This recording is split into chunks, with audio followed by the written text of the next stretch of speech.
2012 Honda Civic DX with a 1.8 liter. Gonna do the valve cover gasket. Mine is leaking in this back corner and around the back side of it a little bit. Also had a leak over there, but that was the timing chain cover tensioner. So first off, what we need to do is go ahead and blow all the dirt. Okay, get all the dirt out of there, and then we can remove this harness. Got a 10 and a 10. Undo the clip right there, and a 10 and a 10 for the injectors. And then we can get that harness up a little bit and then plug our coils, and then we can remove our coils, twist them and pull them out. Those are 10 also.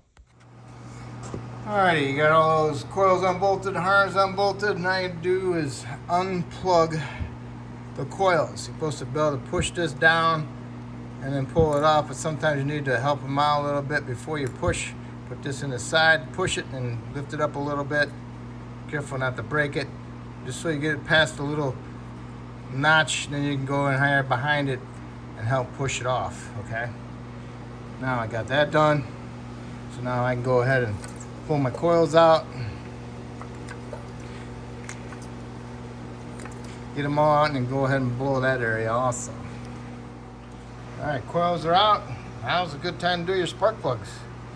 Get your spark plug socket 5/8 and pull all your spark plugs out. When you put the new ones in, put a little bit of anti-seize on the threads and make sure they're not cracked or the gap's closed, okay? And then torque them to 18 foot-pounds. Next, we got this wire harness.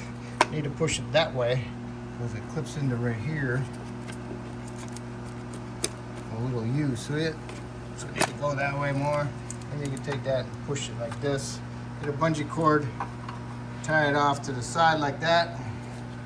But you still need to get to this bolt here, so just be aware of that. Also, you got a breather tube right here. You need to undo this clamp with your pliers, and also on the back side in here. These plug into the injectors. Hopefully we can be able to just have this wire harness sit off to the side behind there like that, and we can work our way around and get to all the bolts.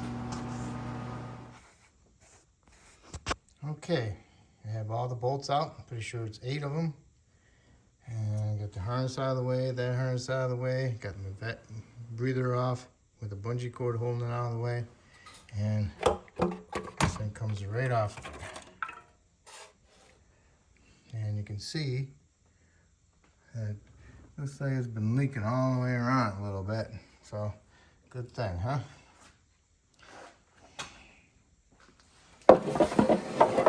Spray inside here.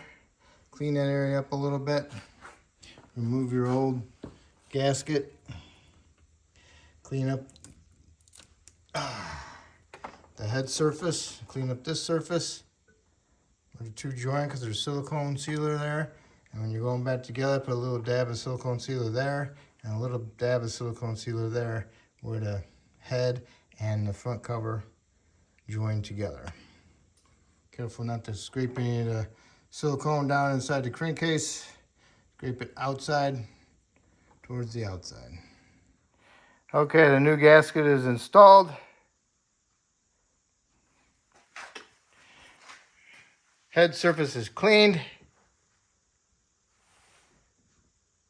Silicone sealer, silicone sealer. Now I can go ahead and place the valve cover on there and get all my bolts started by hand. Alright, valve cover gasket is installed on the valve cover. Now, the head is clean.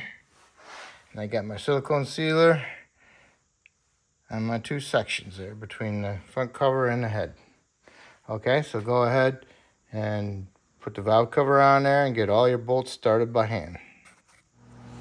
Alright, got your valve cover on. Snugged up all your bolts. Torqued the valve cover bolts to 110 inch-pounds. And once you did that, go ahead and put your injector harness cover back on, 2 bolts. Your coil harness, 2 bolts, your breather and a spring clamp, and this retainer here, And now you can go ahead and put your coils in there. You put a little bit of dab of silk, not silk, right? Dielectric grease on the spark plug where it goes, the boot, where it goes onto the spark plug, just a little bit goes a long ways. And then you can put those in there, and then you can put your coil bolts on and snug those up and torque those to 110 inch-pounds also. They're just there to retain them and keep them from falling, popping off, okay? As I put the coils in the holes, I put the connector on and I push them on so they lock down. Then I can push down and put my bolts in. Okay, the coils are in, they're all plugged in and nothing else left off. Go ahead and put your little engine cover back on. Supposed to have 2 grommets on the sides, but these are broke. And you got those little screw fasteners there. They just twist and turn, twist and turn. Don't forget your dipstick that I forgot to tell you to pull out, because it does go through the valve cover. So go ahead and just for the heck of it, double check your oil level. And that will complete your valve cover. All right. So hopefully I helped you out. Hopefully you helped me out by subscribing to me. And I appreciate it. And always have fun.